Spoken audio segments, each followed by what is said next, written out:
Okay, we are live. Hi, everyone. I want to thank you. I want to thank our guest for coming on by. So today we are doing an interesting case on the Oklahoma Girl Scout murders. So before we get any further, I do want to give a PG-13 warning. This is actually one of the most difficult cases I've ever researched on. It does involve three children. It it does have some details that might be off-putting, but I do have two experts here that that do have backgrounds that will help us be able to grapple on this difficult case. So without further ado, I would like to introduce you to Dr. Michael Sanchez and Dr. Marguerite DeWitt. So tell us about yourself. How about you, Dr. DeWitt? What's your background? Well, hi, everybody. Thank you for inviting me. This is fun. My background is in medicine. I'm a physician, but ended up, after years of practicing pathology, I went back into training and did forensic pathology and became a medical examiner and was actually in Oklahoma for a short time as part of my training. So I know a little bit about the state. I also have a law degree, and I am a retired medical examiner, and I teach at the university. And I've done been involved in a lot of investigations, been to a lot of crime scenes, done thousands of autopsies, and been expert witness in multiple criminal trials. So I love sharing my experience and my knowledge, and I'll let my colleague, Dr. Sanchez, introduce himself. Thanks for having us, Alison. My name is Mike Sanchez. I have 25 years of experience in policing. I have served everywhere from patrolman to deputy chief of police. This includes 4 years as an international police officer for the United Nations. I was a counterterrorism investigator in Kosovo and worked my way up to deputy chief of training and eventually director of personnel and administration. And I was in Haiti for a year.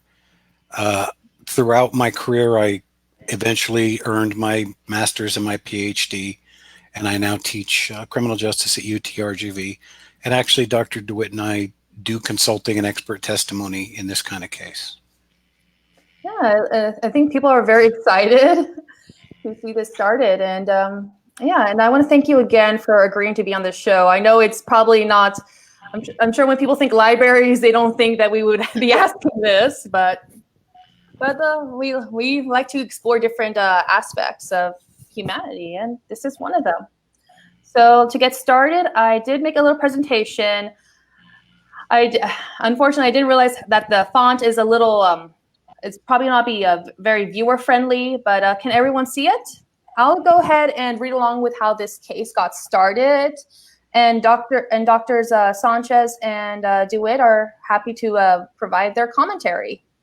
They've come with some very interesting thoughts and theories about this entire investigation, and I hope y'all will get a chance to listen to it. So are you ready to get started?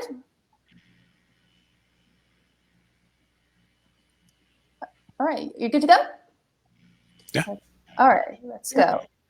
So we're going to get started with, this is actually a photo from the abandoned area that used to be Camp Scott. After the murders, Camp Scott did get shut down. So the camp was called Camp Scott. It was in Locust Grove, Oklahoma. It was around an hour's drive from Tulsa. And it was run by the Magic Empire Council of Girl Scouts. It was run from 1928 to 1977. So the council covered 6 counties, including Tulsa, and most of the campers were from the Tulsa metropolitan area. So the campers were brownies, Girl Scouts, sometimes there were non-scouts. The age range went from 2nd grade to high school. And the counselors themselves, now I used this book by the brother of investigator. He did this case, I'll talk about later. He said that the counselors usually range from 16 years old to 25 years old. So let's go. Yeah, here we have the camp. I don't think I'm able to get a closer image, but So yeah, so this is the camp. So the girls were in the unit Kiowa, which is the one here in the red. You can see it's a little bit more isolated than the rest of the camp. So the camp was in total 410 acres, and it was set up for 140 kids and around 30 counselors. So it was divided into 10 units that were named after 10 tribal nations, and the tents were 12 by 14 feet. They had sides made of canvas that could get rolled up, and they were all set on these wooden platforms. So each tent had 4 cots, and the first tent would be for the counselors, tent 1, while the tents 2 and 8 were for the campers. So sometimes you're going to see some sources online say that it was tent 7. It was actually tent 8, but because I think there was confusion because the counselors used tent 1. So as said before, the victims belonged to Kiowa unit. Now this area was in the outer edge of camp. It was the most isolated of all the units, and it was about 80 yards away from where the counselors' tents were. The counselors that were in Kiowa were 3 women, Carla, Dee, and Susan, and they were 23, 20, and 18 years old, respectively. So what's interesting about this case was earlier in the month, there had been a week-long pre-camp conference for the staff, and when the counselors were inspecting the tents, one of them noticed that tent 2 in Kiowa had been ripped. So they reported, and it got repaired, and there were also other sources saying that a threatening letter was left behind. It was handwritten and said, "We are on a mission to kill 3 girls in tent 1. It had a crude drawing of a stick man hanging from a tent by its neck. So the counselors, when they got this letter, they dismissed it because they thought it was rambling. It didn't really make sense. They just assumed it was just a person doing a weird prank on them. But so how do you feel they should have really approached this? Should they have just notified authorities right away, whether or not it led to something? What do you think? Which one? Oh, the letter, the threatening letter. No, I meant which one of us. Oh, either of you. The thing is, I've been to camp, and kids do all sorts of stupid pranks and stuff, and you can't call the fire department every time a kid leaves a note. So yeah, it's easy to look at that in hindsight and say perhaps that was indicative of something that was going to happen. But you have to look at it in the context of the time and the moment that it occurred. Yeah, I think 1970s, they had, kids were able to walk home from school several blocks away, and it was completely fine. It was a different culture back then, you would say.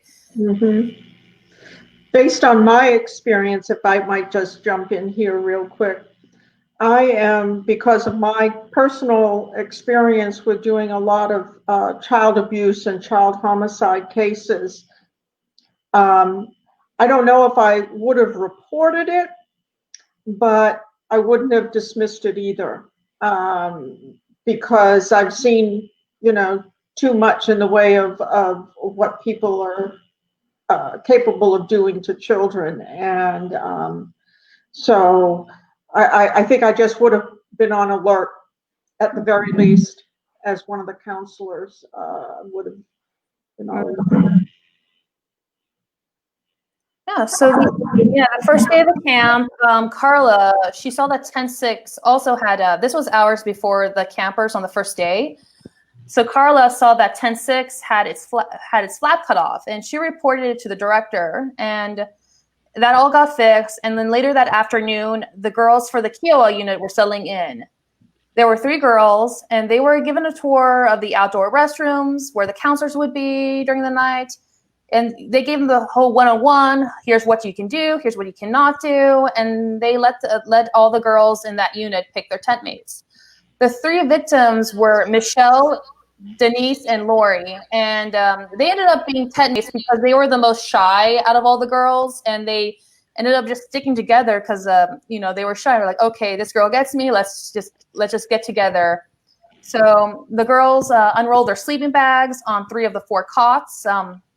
And the last one was used to keep their belongings. There was going to be a 4th girl, but she ended up being moved to the last minute to another tent because that was where her troop was. So that day was raining, and the girls all had dinner from 6 to 7:30. After eating, the girls, the counselors led the girls to a song, and it was still raining when, moderately, when the girls were all led back to their tents for their 8 p.m. curfew.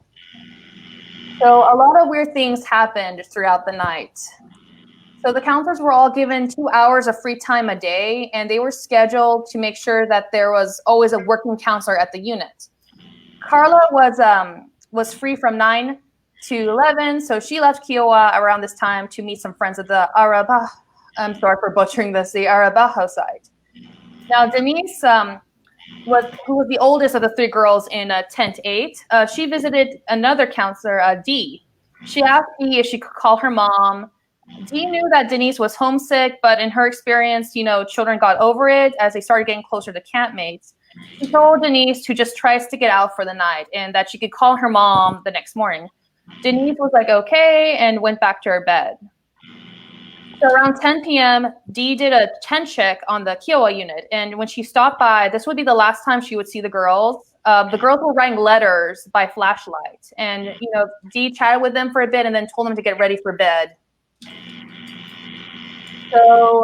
So a counselor in the Comanche unit was walking from the latrine when she saw a dim light in the woods. The counselor directed her own flashlight at the area, and when she did that, the light went away. So the counselor turned off her flashlight and held still for a few minutes, and then pretty soon the dim light came back up in the woods. The light looked like it was northwest, which was in direction of the Kiowa unit. Again, the counselor was weirded out, and she turned her flashlight back on, and the lights in the woods went out. The counselor felt really weird, and after several minutes, she turned her flashlight back on and ran to her companions. Meanwhile, in the Quapapa unit that was close by the Kiowa, they had a commotion. I believe Dr. Sanchez said that, usually the first night is when, the girls are still, any kids are settling in. There'd still be kind of a little bit of chaos here and there, by playing and all that. Well, in this case, the counselors heard screams of the young girls, and she ran over to see what was going on. A girl told the counselors at the Quapa unit that she was heading to the latrine when someone had tried to grab her raincoat. Another girl said that when she dropped her towel on the way to her tent, she bent down to pick it up, and her flashlight caught sight of a man's legs in khaki pants. Other girls felt that someone was stalking around their tents, walking around, looking in. The counselors searched around the area but found nothing, and they just thought as the girls, just being nervous or just playing a joke on the counselors. What gets a little more unnerving is so around 1:30 a.m., Carla, woke up to hearing some scouts laughing in tent 5. She yelled at them to go to bed, and she shone her flashlight on the tent, I guess to show that, hey, I'm here, I can hear you. Meanwhile, Dee and Carla, and this kind of gets brought up later on in the story, Dee and Carla heard a strange noise while both were in their beds. It was this weird, low, guttural moan. Both counselors got up and they went to tent 5 to see what it was. Carla walked toward the road that led to the camp, and that was where the sound kept going. By the time she made it to the road, she pointed her flashlight where the sound was coming from, amidst some trees far ahead from her. And when she did that, the moaning stopped immediately. So when Carla turned to walk back, the moaning came back up. She paused. It was kind of a play of on and off and on, where she kept going back. The moaning kept disappeared. When she started to leave, the moaning came back up. Carla ended up just deciding, it was an animal, and went back to her tent. While the counselors slept for the rest of the night, their tents were taken off the hook screws. Dee and Susan's purses were actually taken, as well as Carla's glasses, which we get onto later. In tent 7, let me go ahead. I think there's something going on with my earphone.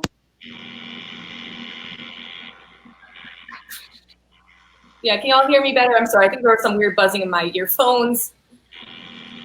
But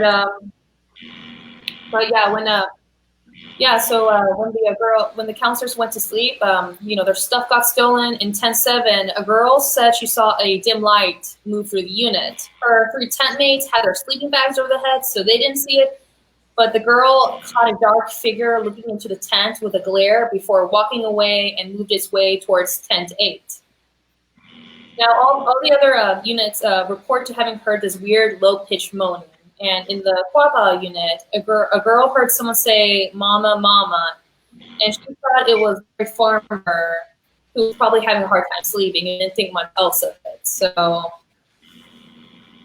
what's your take so far on this journey? It's a little alarming, but... It is, but I actually went to a camp when I was 12 or 13 years old, and we stayed for, I think it was 6 weeks.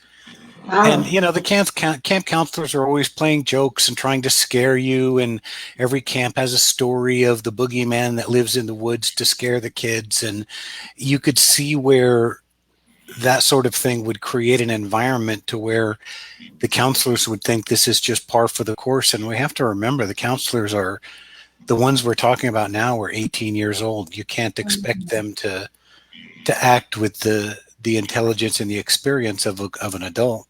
Mm-hmm. Yeah, and they could have probably hurt themselves if they had gone the way, you would say too, right? Mm-hmm. Yeah, so these are the pictures of our victims. I do like to emphasize the victims in these cases. I tend to see that sometimes we can lose track, finding out who did it, that we lose track of who were these people that got harmed. So on these photos are Lori. She was the youngest, Lori Lee Farmer. Then there was Denise Miller. Her middle name was Denise, but it looked like she went by her middle name a lot. Her first name was actually Doris, but she went by Denise. And then there was Michelle Goose, who was 9. She was the one in the middle. So Denise, she was the oldest of the 3 victims, but she seemed to be like the most shy. She was anxious about leaving her sister, who was 5 at the time, and her mom. And originally Denise was going to go camp with friends, but they backed out the last minute, so she ended up going alone. Denise was a straight-A student, and she was actually going to be attending a prestigious magnet school that year in the fall. And it was something that she was looking forward to, so it makes me think that she was a very studious, a very smart kid. She had a lot of, life in her. She was the only African-American camper at the site. Like, one of the A's would later say that she tried to make her feel as welcome as possible, especially as she was the most homesick out of the girls. And unfortunately, her last letter that she meant for home, it actually talked about her wanting to go home, wanting to leave the camp, that she didn't like it. Michelle was the middle one, and she seemed to be more of the athletic one. She'd been to camp before, and it was like the year before, and I couldn't find her exact birth date. It looked like it's the internet. Birthdays kind of seem to change. But I usually try to confirm through looking at pictures of grave sites some people take, but it looked like she got cremated, so I wasn't able to do that. So Michelle was active, athletic, and she liked to work in the outdoors, and she liked to take care of plants. Like, before she left home, she asked her mom to take care of her African violets and water them as needed. So there was a lawsuit after all this stuff happened. Well, the Gooses didn't participate in the lawsuit against the Girl Scout Council. They were very critical about how they handled Michelle and the girls' deaths. According to them, her parents did not know that Michelle had been murdered. They were only told that she had died and that there had been an accident. They didn't really know about the true circumstances of her death until they saw it talked on television.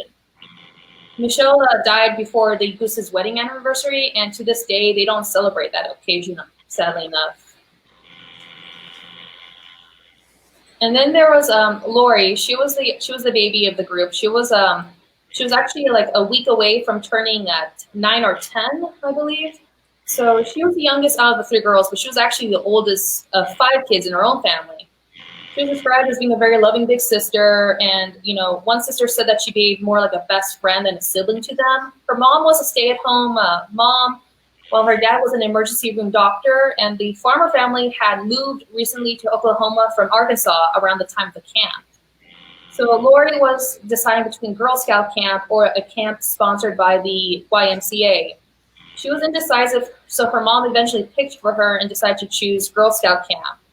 Her mom stated that this was that she would regret that decision for the rest of her life. It was actually Lori's first camp to attend.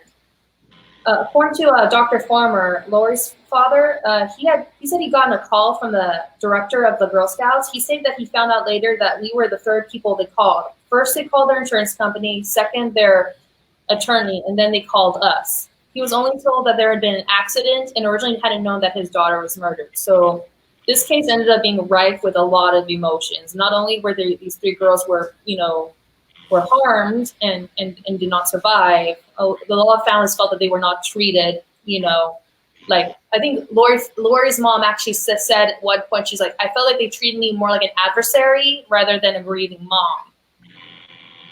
So the day of the murder was the next morning when they discovered what had happened to the girls.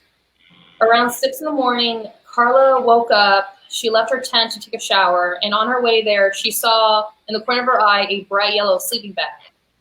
At first, she thought that a girl had snuck out of her tent to sleep in the woods for fun, but when she examined it closer, she realized that she was not alive.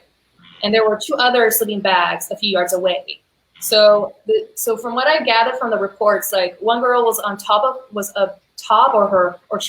her head was revealed in the sleeping bag, while the other two were still inside their sleeping bags, fully inside.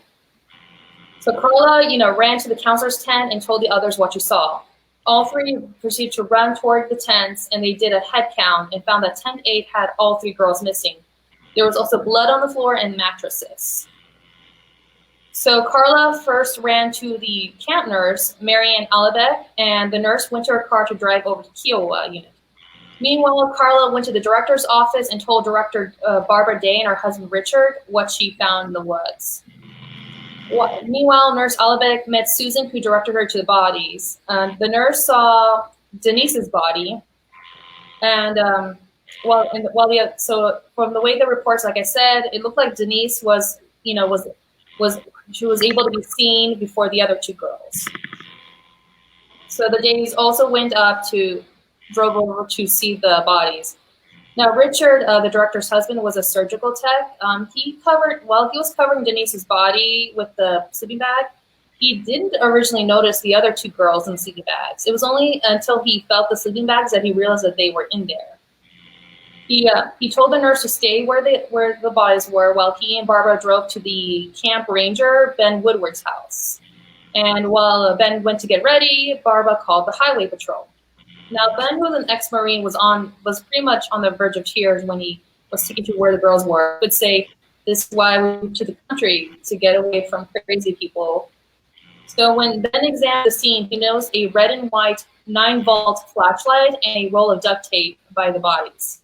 It would later be found that the lens was covered by a green garbage bag plastic and bound by masking tape. A little hole was torn into the plastic so that a small beam could come out. So this was the light that these counselors saw the night before.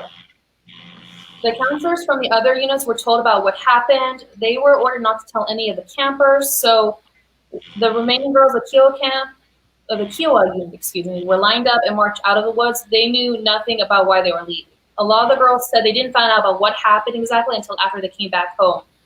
They were told that when they were leaving that they had to leave because something was in the camp water or some kind of excuse.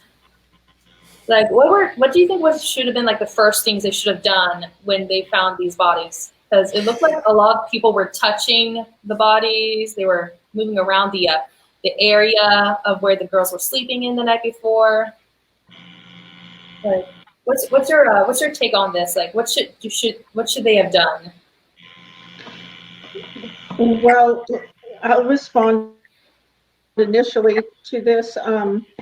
It's sort of interesting that they didn't immediately call police, but it sounds like there were a lot of people in the crime scene before law enforcement got there. And so basically, from a forensic standpoint, the scene was not secured. And we don't have any information on how they process the scene, but this can be very helpful for the defense, because basically what you've got is, or the defense attorney, or anyone who's arrested for this case, can say, well, the scene was contaminated. And excuse me, let me shift here. The scene was, whoops, there we go. The scene was contaminated before the police got there. And so how can you trust the evidence? Which was very useful at trial. That's one thing. By today's standards, that scene would have been cordoned off immediately by the first responder. The area would have said, no more, no entries, nobody, unless you're processing the scene or a detective investigating the scene, no one's allowed in. And that would have been the end of it. But it doesn't sound like that happened. Well, you got to remember, this is a Girl Scout camp. And they're not thinking about the integrity of an investigation. They're thinking about the kids. The fact that they ran and did a head count, to me, was the smartest thing they could have done. They're going to call the police and say, we think 3 girls are missing. Well, who are they? Well, where should they be? Are there other girls missing? Mm-hmm. So I actually think in a logical way, they did the right things in the right progression. You can't just, what if everybody had stood back and preserved the scene and one of the girls was still alive? Mm-hmm. Right. So somebody's going to have to check, and there's always, to some degree, some damage to the crime scene. It can never be pristine because somebody has to get in there and check it.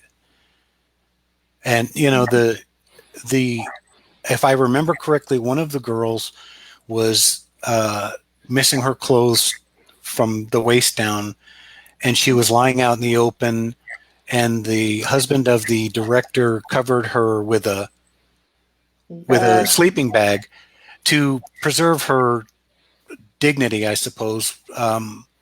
That's understandable from a law enforcement perspective. You don't want that, but it's understandable why it happened. Yeah. So I think they acted in a reasonable way for normal people. Mm-hmm. We can't expect them to behave like investigators. Yeah, I concur entirely that it was normal. I was just merely suggesting that the defense, unfortunately, can use the situation for their own purposes. Yeah, you have to get the head count for sure. Mm-hmm. So this case, the Oklahoma State Bureau of Investigation were called to the scene. This included the DA, the Mays County Sheriff, and a county medical examiner. So it was around 4 hours after they discovered the bodies that the girls got pronounced dead. Denise and Michelle were both bound with a tape and rope, while Lori, what inside her sleeping bag was wrapped up in bedclothes. So the medical examiner's office in Tulsa was alerted about the scene, and 75 photographs were taken of the girls for the medical examiner's office. Now, Dr. DeWitt, I think you've talked about like how the area they were in was very rural, and they had to contact the Tulsa medical examiner's office because of that. Yes, the Oklahoma Medical Examiner's Office is actually a state office with 2 locations. The main office is in Oklahoma City, and then there's the satellite in Tulsa.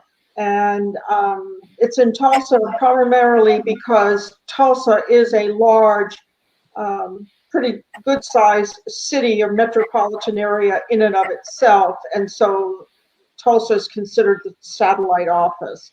All the medical examiners there in both offices are board-certified medical examiners, meaning they've had the specialized training in forensics and forensic pathology, and it's normal for a medical examiner to actually go to the scene of an event or the crime scene or the death scene as part of the investigation. Mm-hmm. Yeah, and it looks like, oh, sorry, I pressed the wrong button, but yeah, so it turned out that tent 8, where the girl, So the bodies were found 150 yards away from where the tent 8 was. And they found that the southwest corner of the tent had bloodstains. The floor also had bloodstains that looked like someone had tried to wipe them away. Another cot was covered by blood, and the floor nearby had a large stain. So on the floor were footprints that had a tennis shoe design. They later found that the shoe size was a 9.5, and this kind of became the footprint kind of became an interesting piece of evidence, and with a lot of different explanations about that. But we'll get into that a little later. And so the investigators, from what they saw, it looked like someone, tried to clean up the blood with the blankets, and they had thrown them into the sleeping bags of the victims. And some believe that the killer came back to the tent after killing the girls to clean up the evidence. And then the killer then went back to the sleeping bags in the woods and put the blankets inside the sleeping bags. So it was a lot of back and forth. Oh yeah, were you saying something, Dr. Sanchez? I don't think they went back and forth. Yeah, that's not It doesn't make sense. Yeah, it sounded a little. It sounds a little like when I was reading that, I was like, okay, but. To me, for my money, I think they were trying. There was a more definitive footprint in the blood, and they were trying to wipe that away, not really trying to clean up, because that would be a superfluous gesture. So to my mind, based on the way the scene plays out, somebody left a definitive big footprint in there, and they tried to just eradicate it, not realizing that if you leave one footprint, there's still more blood on your shoe, and they left another footprint somewhere else. But I don't see them going back and forth. I don't either. Yeah, it seems a little too. I think that would have given them less time to run off, I think. Well, but then again, that's a supposition because they're stuck in the paradigm of the single offender. That's true.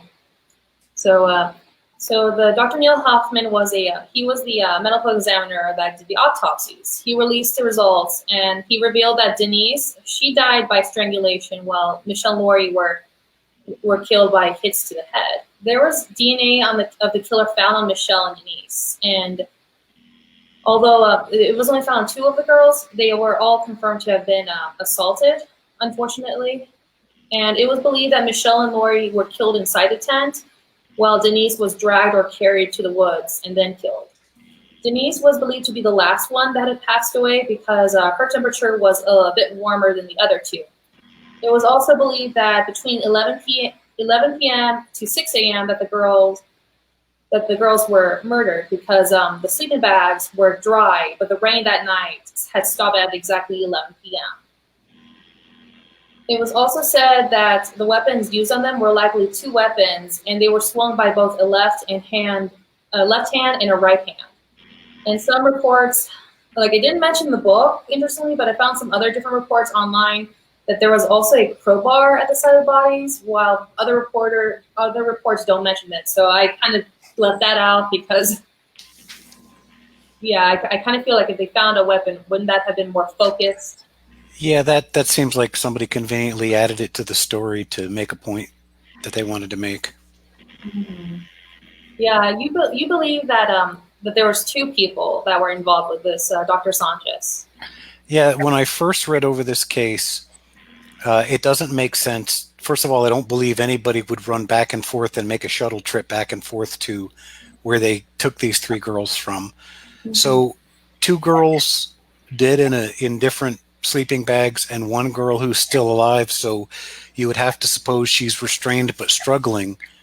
For one person to carry all of those 150 yards doesn't make any sense. And for one person to bludgeon 2 girls without the 3rd one screaming doesn't make sense. So when I at first read, it didn't seem like one person could have done that. And later on, I discovered more that kind of convinces me of that fact. Right. So for the evidence, the investigators, they soon learned that tent 8 was not the only tent that the killer went to. Now, this is what caught Dr. DeWitt's attention. He told me that there were a lot of other tents that had eyeglasses stolen, and some of them belonged to counselors. And these stolen eyeglasses would later turn up scattered all over the campsite. Now, which was very strange to me. Like, why would you say that there was an explanation to this kind of behavior? Was this person like taunting? Because some people argue that they were leaving the glasses around to taunt whoever was investigating the whole case. But I mean, that's speculation. But it strikes me as a fetish, and the person was just looking for the type of glasses that he wanted. A particular look. And particularly women's glasses. So that's a behavior. And I believe that the information we have is that when he was arrested, when Hart was arrested, he was actually wearing a pair of women's glasses. So he had a thing for these eyeglasses. And whether it was evidence planted or not, you can argue, the defense certainly argued that all kinds of evidence was planted to frame Hart, the person who was actually arrested for this crime. You can't fake the behavior. I can count on one hand the number of criminals who didn't say that the police planted evidence on them. But the behavior is truly unique. We call it a fetish because it's like they're saving things from the crime scene as trophies, as reminders of whatever, It's a way to relive the experience through an object that reminds them of it. Yeah. Yeah, like going through a photo album, basically, nostalgia. In today's world, back then, profiling of suspects was still relatively new. Today, a profiler probably would have gotten involved fairly quickly in this case, I would expect. And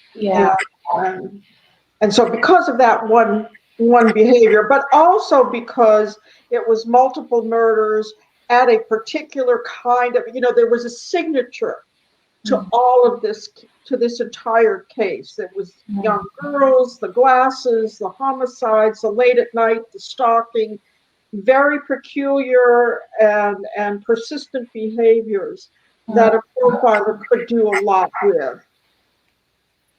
So the suspect that turned out, there were so the investigators were under a lot of pressure. They were desperate to find answers. They tried tracking dogs, they tried aerial heat-seeking equipment, which I did not know exists in the 1970s. But we used it in Vietnam. Oh, really? Yeah. Well, that's pretty eye-opening. So the whole investigation was pretty unpleasant. It was hot, humid. A tracking dog ended up dying from a heat stroke, while the other died being hit by a car after running loose. And later in a command staff meeting, the police brought up a local Cherokee man. His name was Gene Hart, and he had escaped from prison back in 1973, and he was considered at large in the area. So Gene Leroy Hart was, he was considered a local hero around that area because he excelled in high school football. We can't see the presentation. You have us in three-way. Oh yeah, let me go ahead and share it to you right now. Sorry about that. Yeah, I think I'm just going to go. I think I put a lot of information. I think I'm just going to go through just to get the most out of this case. Let's see. There you go. There you go. So here's a photo, and to be honest with you, the glasses, it looks like he's wearing look like feminine glasses. So just to go back with Dr. DeWitt's earlier point. So in 1966, he had kidnapped and assaulted 2 pregnant women in Tulsa, and he had used duct tape and nylon rope with them, the same things that were found with the Girl Scouts. So one of the women would later state that he would make strange noises when he attacked them. She had a difficult time in describing these sounds because she had never heard anyone make noises like that. And for investigating for a lot of people, it sounded like it was that same moaning that was heard by the counselors the night of the homicide. So, and one of the women also said that Gene took her glasses and were trying them on. So after he had harmed these 2 women, he had duct taped their whole faces so they couldn't breathe. he had let them out in the woods of Locust Grove, which was not far from Camp Scott, to die. Miraculously, the two women were able to free themselves, and they had called authorities. So Hart was sentenced to 2 10-year prison terms, but was paroled after 28 months. Hart later got charged in a series of home burglaries and was given 305 years in prison. And it was during a prison transfer that he managed to escape. So the reason Gene became a suspect was because of the cave. So there was this cave that was looking over Camp Scott, and it looked like it had been lived in. There was tape, plastic, there was a woman's glasses, women's clothing, newspaper, and a crumpled photograph of a woman. The clothing and glasses were identified as belonging to one of the camp staff members.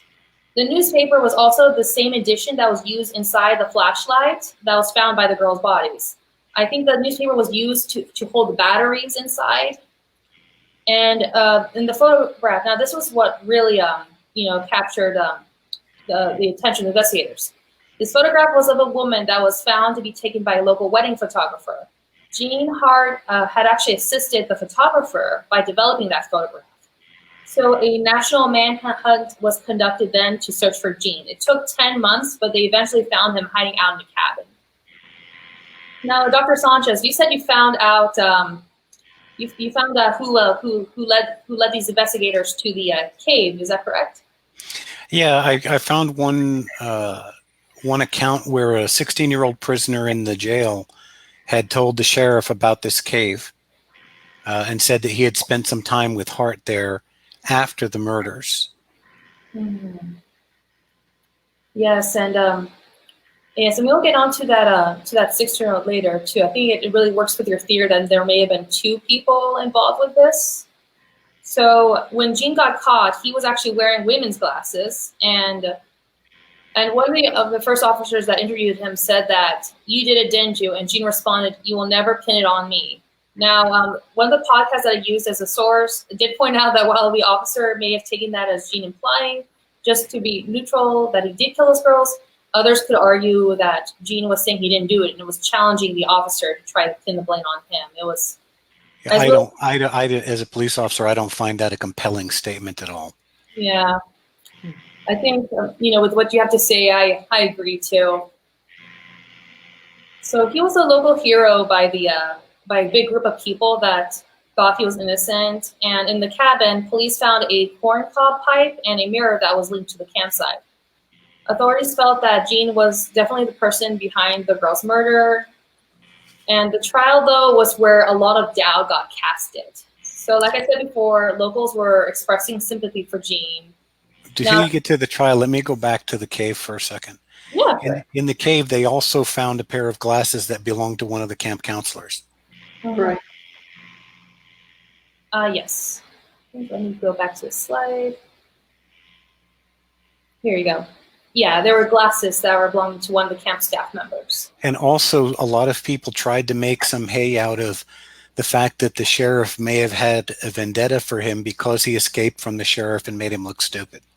Mm-hmm. So a lot of people came with the idea that the sheriff framed him because he was mad that he escaped from him. Mm-hmm. Yeah, there was when I was reading the book that was like I said, it was by the brother of one of the investigators. He indicated that there was a lot of politics, a lot of dynamics. In law enforcement? No. Well, not in law enforcement, but the sheriff.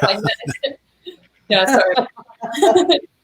But yeah, it was pretty interesting to think about that too. Like, yeah, unfortunately, the trial kind of casted doubt a lot. So 2 of the girls had DNA on them, but Gene's defense had pointed out that Gene had a vasectomy, so it couldn't have been, well, according to them, it couldn't have been probable to have left evidence like that. But Dr. DeWitt, you did say actually that's not really true. Right. First of all, they wouldn't have had DNA at the time of the trial. This was looking back. Mm-hmm. I guess after Gene had died, and because once he was captured, he was sent back to jail to serve the rest of the time for the crimes he had committed earlier. Mm-hmm. but in the 1970s, DNA wasn't available. The thing is about a vasectomy is that you can still produce fluid, and the fluid is going to have DNA in it, even if sperm are not present. So,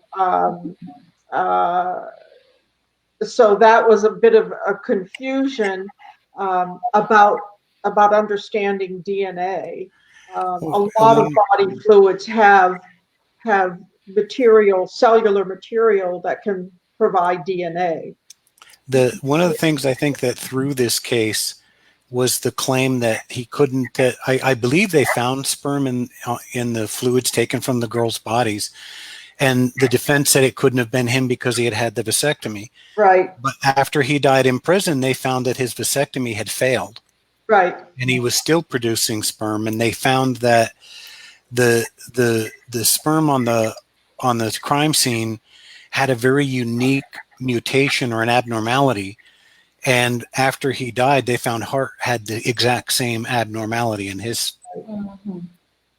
Plus, of course, he's Native American, and there's going to be some interesting DNA findings from that perspective alone. And you said that there was a number, 1 out of 7,000, that it was. What was that report? Well, it was 1 out of 7,700, I think. Yeah, which you said was actually, you actually said that that's actually a pretty close a match. Right. In other words, when you're doing DNA, the analysis or projecting the likelihood that you have actually caught the perpetrator, or that the suspect is connected to the crime in some way, you're usually talking in the millions or tens of millions of people. But in this case, the chance that there were 7,699 other people who would have this DNA is a relatively small number. Then you add that to the fact that it was this person found in this area, With this particular fetish. With this, and the eyeglasses and all, and it really narrows down the possibilities of who the perpetrator could be. Mm-hmm. So actually, the total pool of possibilities was a small number. And I think part of that had to do with the fact that it was Native American DNA in part. And so in that way, it was fortunate. But it was too bad that the proper thinking was not applied in this case. Yeah. Yeah, the DA also claimed that a jailer had. Well, actually, it was a jailer that testified that he saw the wedding photograph on the sheriff's desk after Jean escaped prison, and he said, according to him, that the photograph was planted. Basically, the DA said that a lot of the evidence was planted. I believe, that they couldn't that there was a fingerprint found on the flashlight too, and they don't believe it belonged to Jean, but it had never been identified. But yeah, that was sort of interesting. Why didn't they do that? Because his fingerprints would have been on file because he had committed crimes prior. Mm-hmm. But a juvenile's wouldn't. Right. Oh, you're talking about the young boy. Uh-huh. Mm-hmm. Yeah. The thing is, Dr. Sanchez has, interesting logical thinking about this. The trial, Hart was acquitted. In other words, he was not found guilty, which means the prosecution failed to prove their case of guilt beyond a reasonable doubt to a jury. But as Dr. Sanchez will explain, doesn't mean he was innocent. Would you like to explain? This is still listed as an unsolved case. Mm-hmm. And just because we have an old saying in police, just because you're found not guilty doesn't mean you didn't do it. Mm-hmm. They don't declare you innocent in trial. That's what right. They say is that there was not sufficient evidence to call you guilty beyond a reasonable doubt. Mm-hmm. So just because he was acquitted doesn't mean he didn't do it. It means that the district attorney didn't do a good enough job in presenting the evidence, or there wasn't enough evidence, or it wasn't articulated well enough. But that doesn't exactly mean that he's innocent. Yeah, and I think would you say it's possible if like maybe the fingerprint, was there, but it wasn't fully there, so they couldn't like say that they couldn't differentiate it from others? Well, they couldn't. The thing is, let me go back to the 16-year-old prisoner. They don't identify him because of the time he was a juvenile, but he was ultimately convicted of killing his own child, so he's not a saint. Yeah. And if you look at this from a logical standpoint, Hart most likely couldn't have done the things he did by himself. Okay, there's an aberrant footprint. I think Hart had size 11 shoes, and this footprint was a 9.5. There's an aberrant fingerprint on the flashlight that's not Hart's. So he had to have done this with somebody.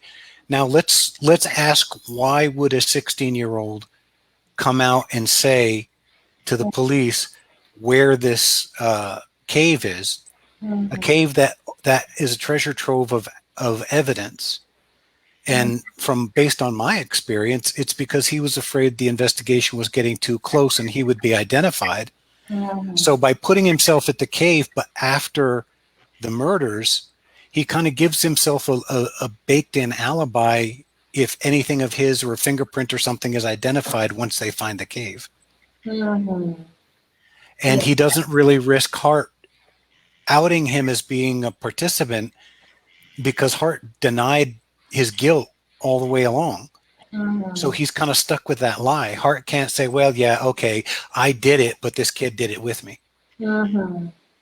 So I think he really, and I've seen this before, where the kid actually identified the hiding place to the police as a smokescreen. That's When I first read about this, I did know that there were some that alerted the authorities to the cave, but it was a smokescreen. It kind of slipped through my mind in the research that okay, someone told them, okay, but it does bring more good points that there was definitely a two-party person with this. And this is where the police got what I call target lock. In a lot, I've seen Dr. DeWitt and I do professional consulting and expert testimony, and one thing we see in a lot of cases is the police will jump to a conclusion in a case and then spend the rest of the investigation trying to justify that conclusion. So I call it target lock, like an airplane locks onto a target and it won't let it go. So once they got it in their heads that Hart did it, they target locked on him as a single suspect and didn't keep their minds open to the possibilities that there were other people that contributed to the criminal event. Yeah, so by the end of this trial, the jury found Gene not guilty, but because Gene was an escaped prisoner, he did have to go back to prison to carry out the rest of his term. And in 1979, Gene did die of a heart attack while he was working out in the prison yard. But the defense was able to cast a lot of doubt, because I think they described the evidence as circumstantial in the court, and they were able to spin that around. Yeah. Circumstantial evidence is valid, but it has to be overwhelming. And in reading this case, I do think there were a few bits of evidence where the police may have planted something or tried to enhance their case, let's say generously. But just because Mark Furman planted the bloody sock in O.J. Simpson's bedroom doesn't mean O.J. Simpson didn't kill Nicole Simpson. That's right. That's right. And circumstantial evidence, the thing about circumstantial evidence is, first of all, circumstantial evidence is all evidence that isn't eyewitness evidence. And most cases are circumstantial, okay? But the thing about circumstantial evidence is, if you know how to interpret it properly and use the best evidence out of that big bag of circumstantial findings, both testimony, witnesses, what they do, like the camp counselors reporting their eyeglasses missing and so forth. Even Gene wearing women's eyeglasses when he was arrested, and so forth. if you choose your circumstantial evidence well, it can tell the story.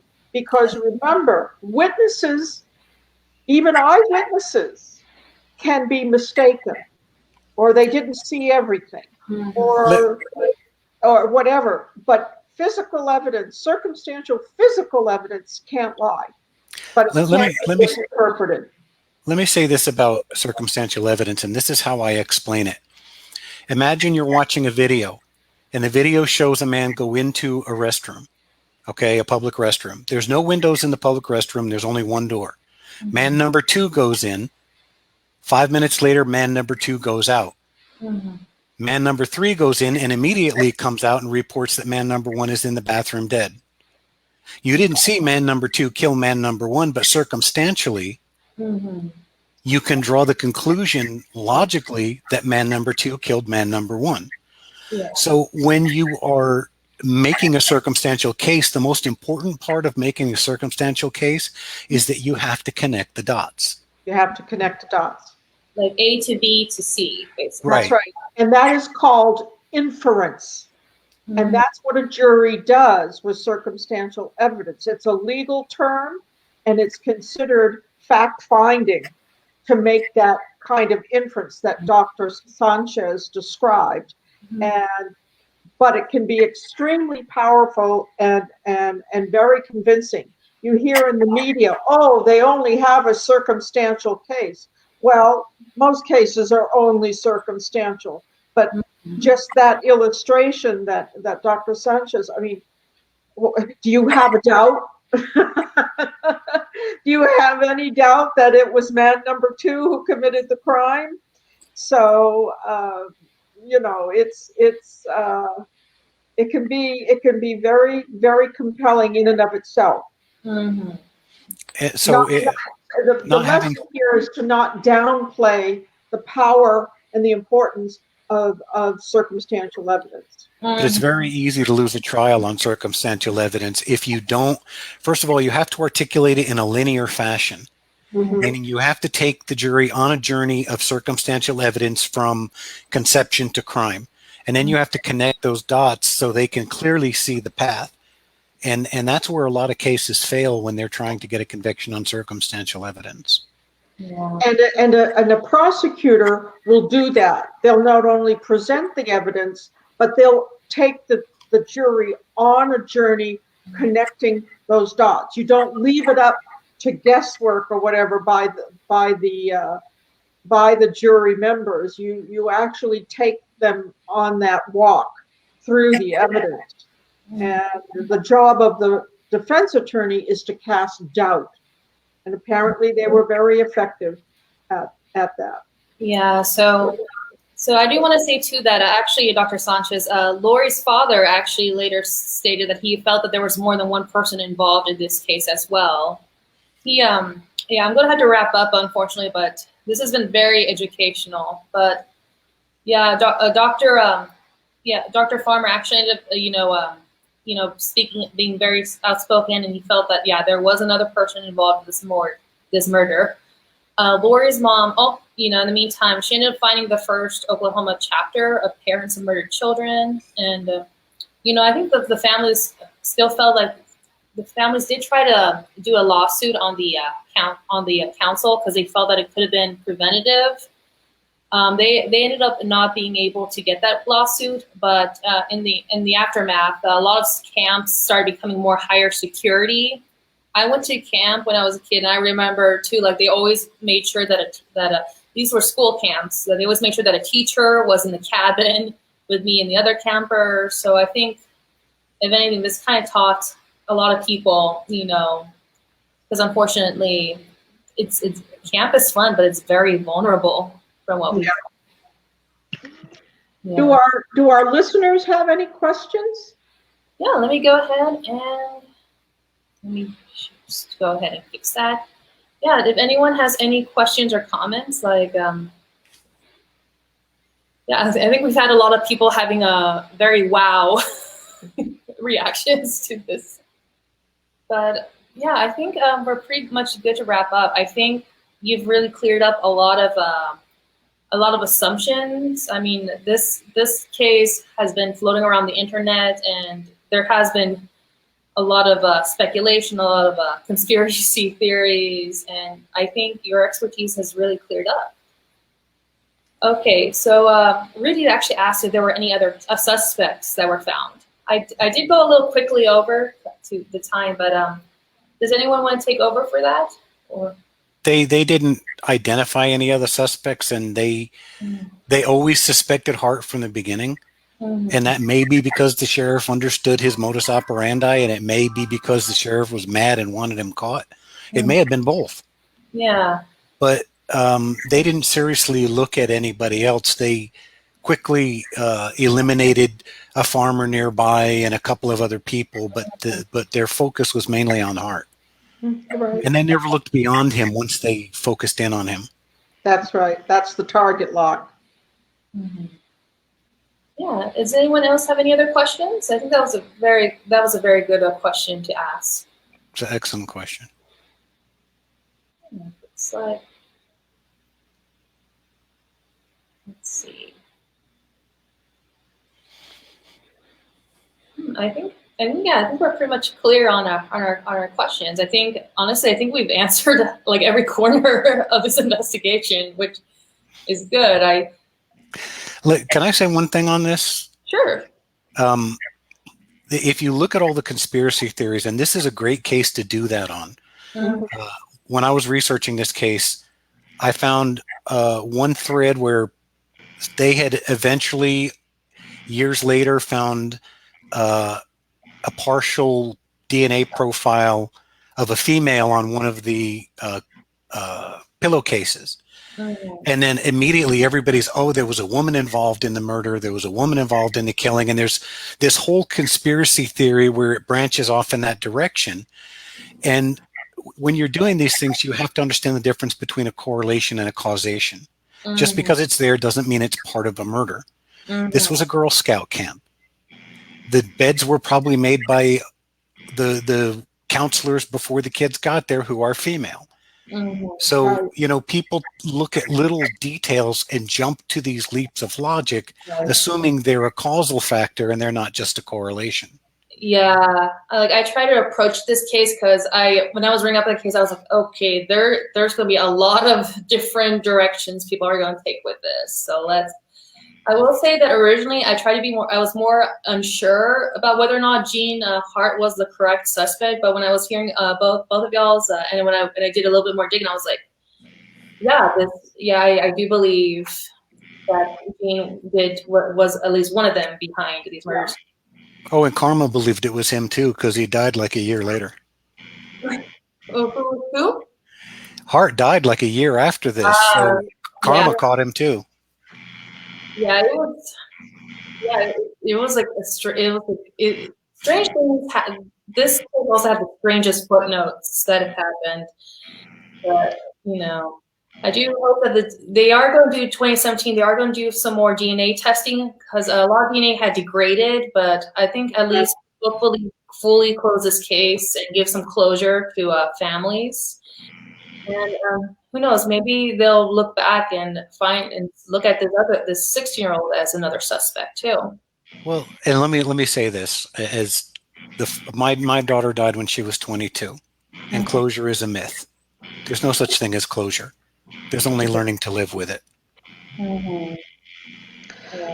And for some, knowing, having the information, in my experience, families, not all, but some really like having the information, the best information available as part of their ability to live with something like this. If they know, if they have facts, if they have good explanations, then somehow it's easier. And not easier, but it makes the process, and they can use it. They can teach others. There were some parents in situations like this, in my experience, that find the knowledge helpful in helping others, like the parents for the organization that the farmer family developed, parents of murdered children. Having information and knowledge helps them process. Who's the little boy in Florida who was killed? John Walsh's son, Adam Walsh. John Walsh, right. That same kind of thing. Having knowledge is a kind of power, and can be very helpful for these people. I think what they want is to know that everything possible was done, because they want to know that life mattered to someone. Yeah. Absolutely. That's what I often said to myself if I was doing autopsies on these cases. Someone's really paying very close attention here. And I was always able to share that information if it was requested. So. Well, I'm going to have to shorten our discussion, but I do want to thank you both for coming in. Your perspective on all this went fantastic, and I think a lot of people learned a lot from this. I've heard a lot of these terms fly around, but it was really good to have them be fully explained and everything. Well, it was my pleasure. My pleasure as well, and thank you very much. All right, so good time. Thank you. Thank you guys so much. I'm gonna go ahead and have it closed, but once again, your input was very good. If it wouldn't be too much trouble, if you could send us an email confirming that we participated in this. Absolutely, I will do. It's part of our community service, so to speak, that we would like to be recognized for that. That would be helpful. I'll be very happy to do. Although we're not speaking for the university, we like to. This is service to the community. Yeah, definitely. Well, thank you guys again, and you have a wonderful day. All right. You too. Thank you.